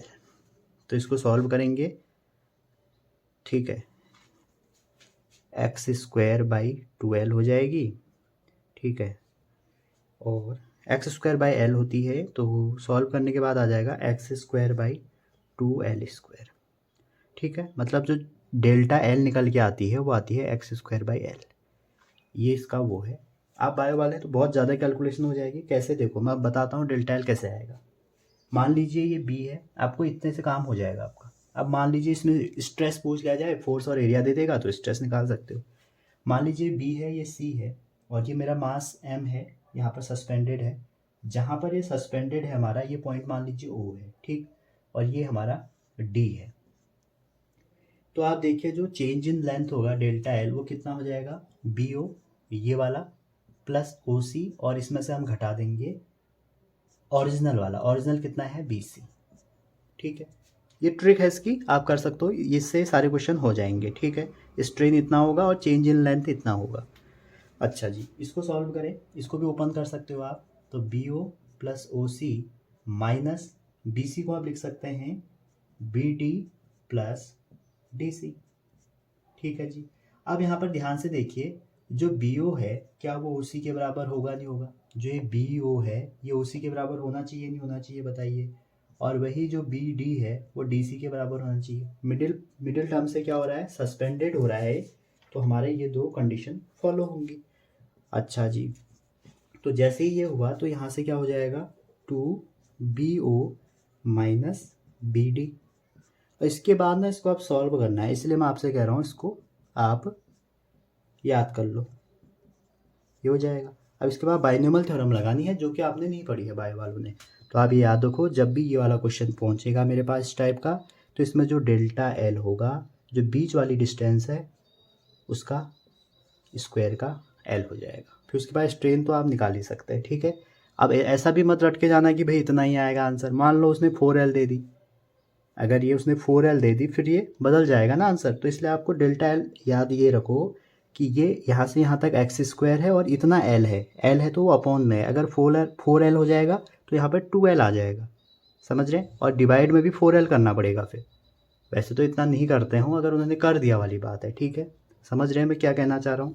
जैसे ये तो एल के रिस्पेक्ट में है, अगर ये लेंथ यहाँ से यहाँ तक 4L दे देंगे तो डेल्टा एल कितना हो जाएगा, डेल्टा एल हो जाएगा एक्स स्क्वायर तो रहेगा और नीचे कितना आ जाएगा, 2L आ जाएगा, समझ रहे हैं। अच्छा चलो आगे चलते हैं। क्वेश्चन नंबर 7 आप देखिए, इस क्वेश्चन में कह रहा है और rectangular frame is to be suspended symmetrically by two string of equal length on two support. It can be done in one of following three way. तो जो टेंशन है स्ट्रिंग में वो कहाँ पर विल बी, लीस्ट कहाँ होगा, list पूछा गया है। ठीक है, तो यहाँ पर देखिए, पहले तो आप इसका, ये क्वेश्चन आपके मैकेनिक्स में है, वैसे मैकेनिक्स में पूछ दिया गया है।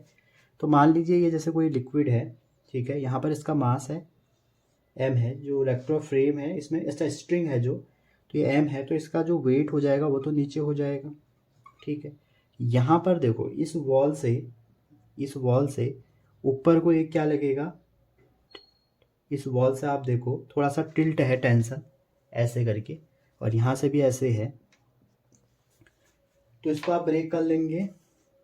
ये थीटा एंगल है और ये भी थीटा एंगल है, तो जैसे ब्रेक करेंगे ऊपर को हो जाएगा टी साइन थीटा और इधर हो जाएगा टी कॉस थीटा। सेम यहाँ पे T cos theta T sine theta, ये बन गया। तो इसके बाद बस सॉल्व कर दो, बैलेंस करो सारे कंपोनेंट। ऊपर वाले component 2t sine theta minus M G, एक ये है 2 हो गए, और नीचे को एम जी है इक्वल टू 0, और यहाँ से निकल के आ जाएगा 2 sine theta equal to M G. तो दूसरे केस में देखो, अगर दूसरे केस में आप देखोगे तो टी कॉस थीटा लेफ्ट को और टी कॉस थीटा राइट को, तो ये आ गया 0। तो जब ये हमारा T cos theta minus T cos theta 0 आ जाएगा, तो अब यहाँ ये तो 0 दे देगा, तो इससे हम क्या कर सकते हैं, T equal to M G over 2 sine theta. तो इसका मतलब ये है एम जी कॉन्स्टेंट है, तो जो टी है वो किस पे डिपेंड कर रहा है, साइन थीटा पे। ठीक है जी, तो जैसे ही टी साइन थीटा पर करेगा, अब क्या कह सकते हैं, टी मैक्स कब होगा, जब ये मिनिमम होगा। तो टी मैक्स जब होगा तो हमारा साइन थीटा को मिनिमम होना पड़ेगा।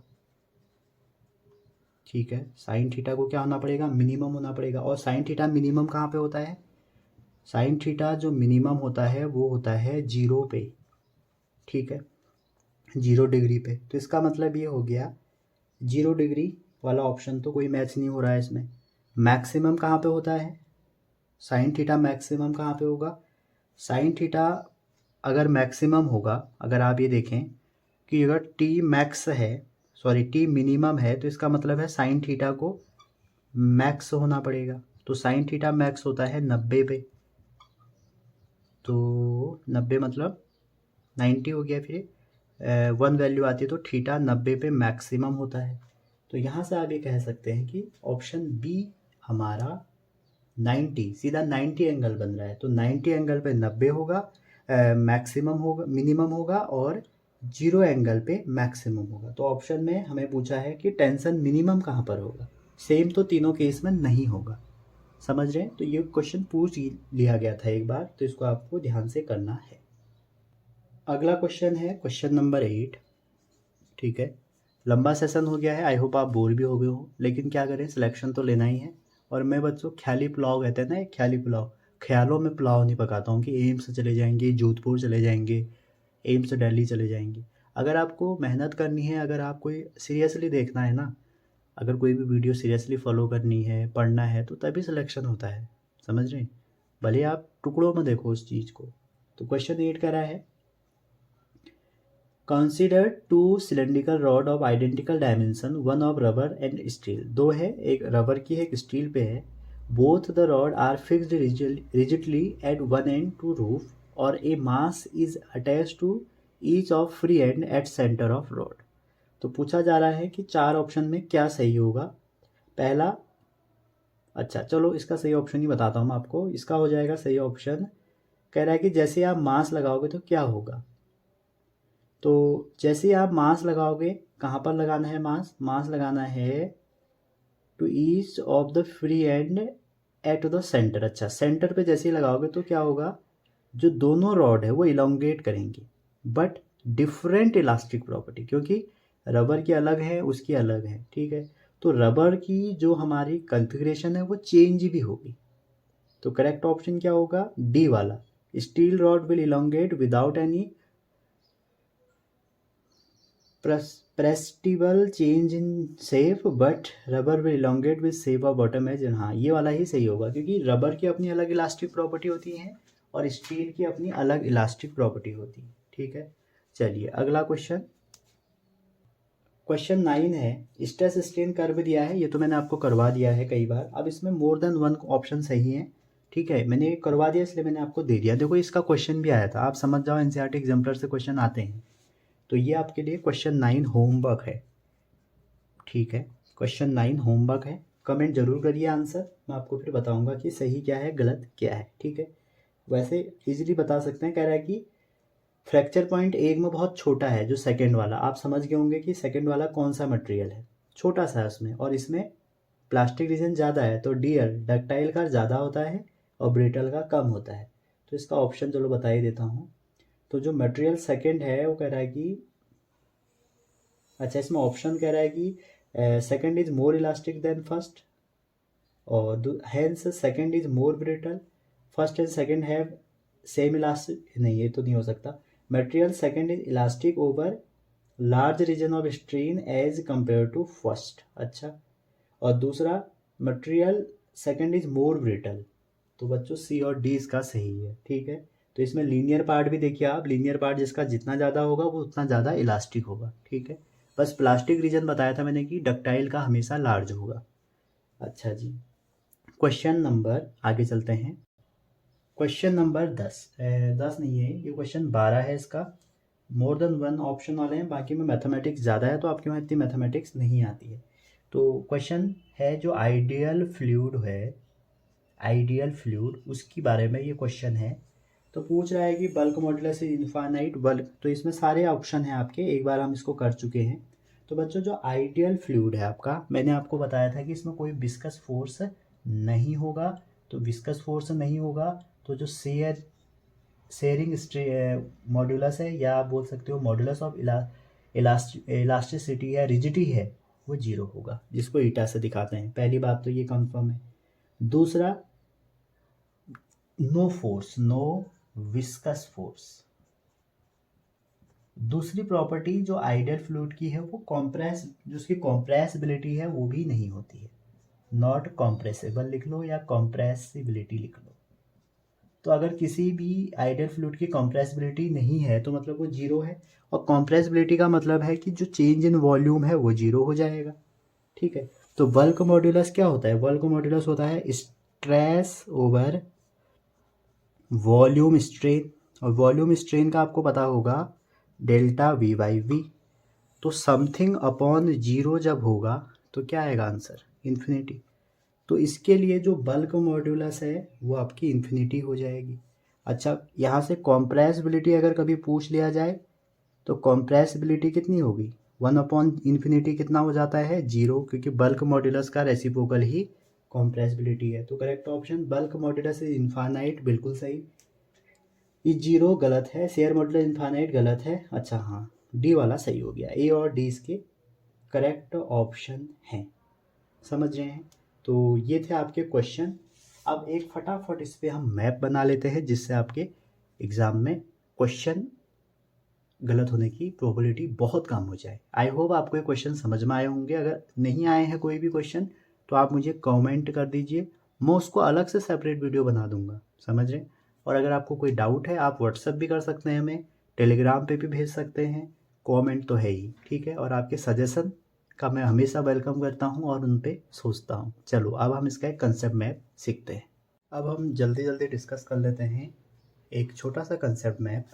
देखिए, टाइप ऑफ स्ट्रेस में बच्चों होगा क्या? सबसे पहले आपका जो स्ट्रेस का टाइप है, स्ट्रेस आपको पता ही है, F/A force per unit length, ठीक है।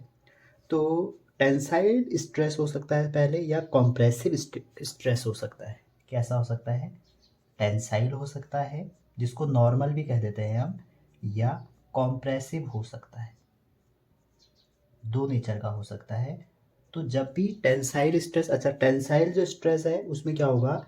दो इक्वल और अपोजिट फोर्स परपेंडिकुलरली लगेंगे किसी अपोजिट फेस पे, ठीक है। और उसके करस्पॉन्डिंग जो हमारा स्ट्रेन होगा उसको बोलते हैं लॉन्गिट्यूडिनल स्ट्रेन। और ये वाला जो आपका टेंसाइल स्ट्रेस है या नॉर्मल स्ट्रेस है, ठीक है, ये क्या प्रोड्यूस करेगा? ये करेगा इलोंगेशन और compression parallel to force direction, या बोल सकते हो चेंज इन लेंथ करेगा, ठीक है। तो चेंज इन लेंथ करेगा, क्या इसका वॉल्यूम बदलेगा? जी नहीं, इस केस में वॉल्यूम नहीं बदलेगा। बदलेगा तो क्या बदलेगा? शेप बदलेगा, ठीक है। और इन दोनों का जो रिलेशन है हुक्स साहब कहते हैं, वही हमारा यंग मॉड्यूलस है, जिसका आप फॉर्मूला कर रहे हैं F/A अपॉन डेल्टा L/L। अगर इतनी बात ये है तो कौन से स्टेट ऑफ मैटर पर लगेगा? तो बच्चों ये हमेशा सॉलिड पे लगेगा, ये एनसीईआरटी में दिया हुआ है सब। सेकंड टाइप जो हमारा स्ट्रेस है वो हो सकता है शेयरिंग स्ट्रेस। क्या हो सकता है? शेयरिंग स्ट्रेस, ठीक है। तो शेयरिंग स्ट्रेस में क्या होता है कि दो इक्वल और opposite force parallel to opposite surface लगते हैं। इसमें क्या होता था? दो इक्वल और opposite force perpendicular to opposite face होते थे। इसमें क्या होगा? दो पैरेलल और opposite force parallel to opposite face होंगे, ठीक है। और इस केस में जो होगा उसको हम बोलते हैं शेयरिंग भी बोल देते हैं, कोई कोई इसको बच्चों टेंजेंशियल भी बोल देते हैं, ठीक है, टेंजेंशियल। और इसके केस में जो स्ट्रेन निकलेगा वो निकलेगा शेयरिंग स्ट्रेन। और शेयरिंग स्ट्रेन को जनरली हम थीटा से दिखाते हैं, और कभी कभी डेल्टा L/L से भी दिखा देते हैं। क्या इसके करने से शेप में चेंज होगा या वॉल्यूम में चेंज होगा?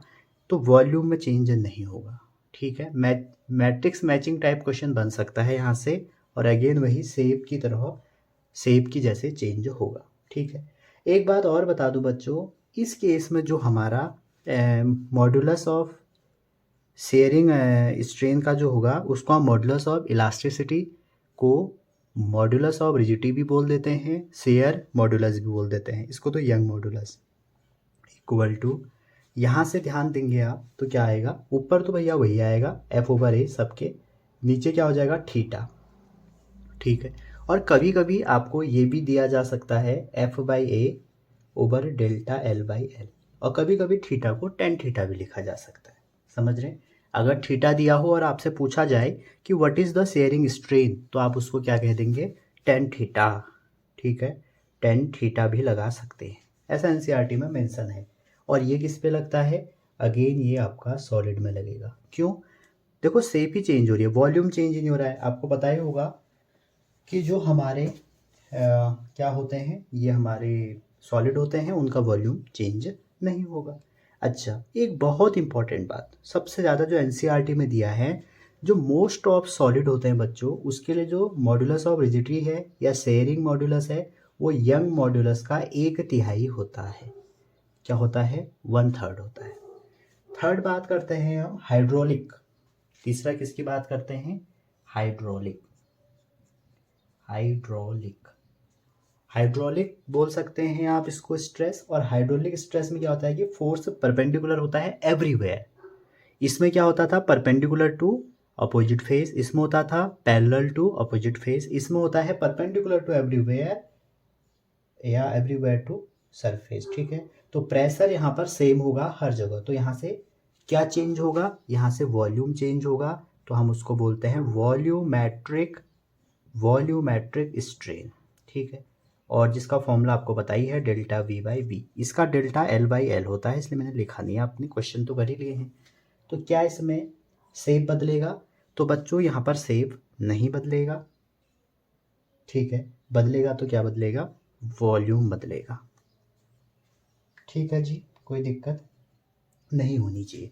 और यहाँ पर जो फॉर्मूला आएगा बल्क मॉड्यूलस का, वो आ जाएगा force F by A over delta V by we.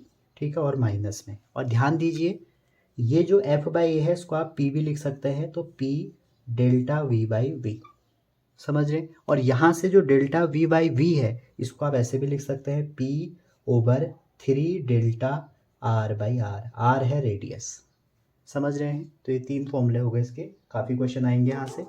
अच्छा जी, अब ये लगता कहाँ पर है, ये तीनों पे लगता है। ये सॉलिड पे लगता है और फ्लूइड पे लगता है। फ्लूइड में आपके लिक्विड आ गए, गैस आ गए। क्लियर है, यहाँ तक किसी को कोई दिक्कत नहीं होनी चाहिए। अच्छा जी, कभी कभी बच्चों आपसे पूछा जाएगा कि जो हमारा यंग मॉड्यूलस है, बल्क मॉड्यूलस है और शेयर मॉड्यूलस है, इनमें कोई और रिलेशन है क्या। ठीक है, तो पहली बात देखो, जो हमारा यंग मॉड्यूलस है, यंग मॉड्यूलस आपके टेम्परेचर पे ऐसे डिपेंड करता है, ये आपने देख लिया होगा। ठीक है, टेम्परेचर चेंज करने पे यंग मॉड्यूलस घटेगा। ठीक है जी, बल्क मॉड्यूलस का अगर 1 कर दोगे तो उसको हम बोलते हैं कॉम्प्रेसिबिलिटी। कॉम्प्रेसिबिलिटी क्या होता है, 1 बल्क मॉड्यूलस। कई बार इसके डायमेंशन से रिलेटेड क्वेश्चन आपसे पूछे गए हैं। तो तीनों में क्या रिलेशन है वो भी हम डिस्कस कर लेते हैं इसके बाद। तो बच्चों यंग मॉड्यूलस, बल्क मॉड्यूलस और शेयर मॉड्यूलस में जो फेमस रिलेशन है वो ये है कि 9 बाई ये, इसका प्रूफ नहीं है, कभी अगर आ गया तो आप इसको लगा सकते हैं, वैसे बियॉन्ड एनसीईआरटी है, अभी मैं आपको बता देता हूँ। ठीक है, ये young modulus, bulk modulus, share modulus. और वही अगर पॉइजन रेशियो होता है एक, उसके टर्म में आ जाएगा, तो ये होता है 1-2 सिग्मा। ये 2 रिलेशन भी आपको ध्यान में रखने चाहिए। ठीक है, बात आती है पॉइजन रेशियो की। तो पॉइजन रेशियो जो होता है बच्चों, इसको हम सिग्मा से दिखाते हैं, एनसीईआरटी में मेंशन है। ये तो एनसीईआरटी में नहीं है, लेकिन रिलेशन तो हो ही सकता है ना कुछ, तो इसलिए मैंने करवा दिए। तो पॉइजन रेशियो का जो फॉर्मूला होता है उसको बोलते हैं लेटरल स्ट्रेन, इसमें दोनों में स्ट्रेन होता है, ओवर लॉन्गिट्यूडिनल स्ट्रेन। तो वैसे जो इसकी वैल्यू होती है बच्चों, 2 तरह की वैल्यू है। थ्योरेटिकली, अगर थ्योरेटिकली इसकी वैल्यू देखो, वो होती है -1 से 0.5 या हाफ के बीच में थ्योरेटिकली। और प्रैक्टिकली अगर आप देखें, प्रैक्टिकली इसकी जो वैल्यू होगी वो 0 से 0.5 के बीच होती है। दोनों में स्ट्रेन है तो डायमेंशन लेस होता है। ठीक है, अच्छा, और आखिरी बात आपको बता दूं, देखिए अगर आपका यंग मॉड्यूलस बहुत इंपॉर्टेंट है इस चैप्टर में, तो यंग मॉड्यूलस हमारा क्या होता है, अगर लार्ज है, अगर यंग मॉड्यूलस लार्ज है तो इलास्टिसिटी भी हमारी ज़्यादा होगी, पहली बात। दूसरी बात, यंग मॉड्यूलस आपका डिक्रीज होगा एज टेम्परेचर इंक्रीज, क्योंकि इन्वर्स रिलेशन इनके बीच में है। अगर किसी रिजिड बॉडी होगी, कोई भी रिजिड बॉडी होगी, और रिजिड बॉडी के लिए हमारा चेंज इन लेंथ कांस्टेंट होती है, तो चेंज इन लेंथ 0 हो जाएगा, तो यंग मॉडुलस उसके लिए इनफाइनाइट होता है, ठीक है। और वहीं अगर रिजिड बॉडी के लिए आपको पूछा जाए कि बल्क मॉडुलस कितना होगा, तो बल्क रिजिड के लिए भी इनफाइनाइट होता है, ठीक है। यंग और बल्क रिजिड के लिए इनफाइनाइट होंगे। अच्छा जी, आगे देखें। इसी में अगर आपके पास एक ग्राफ दिया है, ठीक है, और उस ग्राफ में यंग मॉडुलस का रिलेशन पूछा गया है, तो उस केस में आप क्वेश्चन कैसे करेंगे वो भी देख लीजिए, क्योंकि कई बार एग्जामिनर ने पूछा है। जैसे मान लीजिए ये एक आपका ग्राफ है, तो ये ग्राफ कैसे बच्चों, ये स्ट्रेन है और ये स्ट्रेस है। तो मैंने बताया था, हुक्स लॉ ने कहा था कि ग्राफ लीनियर आएगा। तो मान लो आपको एक और दे दिया, एक और दे दिया, मान लो ए दे दिया, बी दे दिया और सी दे दिया। तो आपसे पूछा कि कौन सा ज़्यादा इलास्टिक है, कौन सा कम इलास्टिक है। तो देखिए, जो ए है, जैसे आप ए से बी की तरफ जाओगे, स्लोप क्या होता है इसका, स्लोप होता है टेन थीटा। तो टेन थीटा ऑफ ए बढ़े, फिर बी होगा, फिर सी होगा। मतलब अगर आप ए से सी की तरफ जाते हो तो स्लोप इंक्रीज हो रहा है ऐसे करके, ठीक है। तो ए का होगा, फिर बी का, फिर सी का। तो इसका जो स्लोप है, आपने देखा होगा स्ट्रेस और स्ट्रेन का जो स्लोप होगा वो मॉड्यूलस ऑफ इलास्टिसिटी होगा। तो जो यंग मॉड्यूलस ऑफ ए है, फिर यंग मॉड्यूलस ऑफ बी है, तो यंग मॉड्यूलस ऑफ सी होगा, ठीक। तो जैसे ही आप स्ट्रेस के पास जाओगे, उसका जो यंग मॉड्यूलस होगा वो मैक्सिमम होगा। और मैंने बताया अगर यंग मॉड्यूलस मैक्सिमम है तो इलास्टिक भी ज़्यादा होगा, तो C is more elastic than A and B. तो अगर आपसे आएगा कि इलास्टिक ऑर्डर में लिखिए, तो सबसे ज़्यादा इलास्टिक हो जाएगा आपका सी, फिर हो जाएगा बी, फिर हो जाएगा ए, ठीक है जी। चलिए एक और इसमें देखते हैं। अब मान लीजिए थोड़ा मैंने इसमें मैकेनिक्स डाल दी, और जब ये क्वेश्चन आएंगे ना बच्चों, ये सेक्शन बी में आएंगे। एक मास पुली सिस्टम लिया जिसमें ये मास m1 है और ये m2 है, ठीक है। यहाँ पर ये m2 है।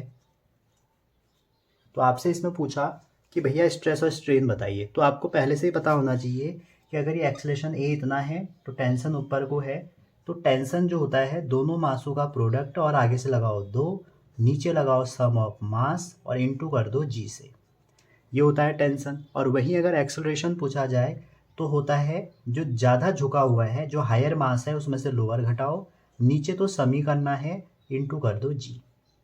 ये इनकी ट्रिक है इनको निकालने की, इसमें आप मैकेनिक्स नहीं लगाओगे, ठीक है। दोनों का सम नीचे लिखना है, जी का इंटू करना है, एक्सेलरेशन में दोनों का डिफरेंस और यहाँ दोनों का प्रोडक्ट। अब आपसे क्या पूछेगा, जैसे मान लीजिए आपसे पूछेगा कि बताओ फोर्स कितना होगा, तो stress equal to force over area होगा। तो आप क्या करिए, जो फोर्स होगा यहाँ पे वो क्या बन जाएगा, फोर्स बन जाएगा टेंशन, तो टेंशन ओवर एरिया, तो स्ट्रेस निकल सकता है। वहीं अगर स्ट्रेन पूछेंगे तो स्ट्रेन हो जाएगा डेल्टा एल बाई एल। और ध्यान दीजिए, आपने एक रूल पढ़ा होगा हुक्स का, stress equal to gamma into strain, ये तो पढ़ा था। तो यहाँ से आप क्या निकाल लेंगे, स्ट्रेन भी निकाल लेंगे। क्लियर है जी, जरूरी नहीं है डेल्टा एल बाई एल दे, तो इस फॉर्मूले से आप ये भी निकाल लेंगे। तो ये हमारा क्या था, ये था बच्चों हमारा मैकेनिकल प्रॉपर्टी ऑफ सॉलिड वाला चैप्टर। आज मैंने इसको बहुत कुछ बताने की कोशिश करी, और अगर कहीं पर भी आपको दिक्कत है तो आप कमेंट करिए, और कोई डाउट है तो आप उसको बताइए। थैंक यू, मिलते हैं हम अगले वीडियो में, और अगली वीडियो मेरी होगी थर्मोडायनामिक्स। Thank you.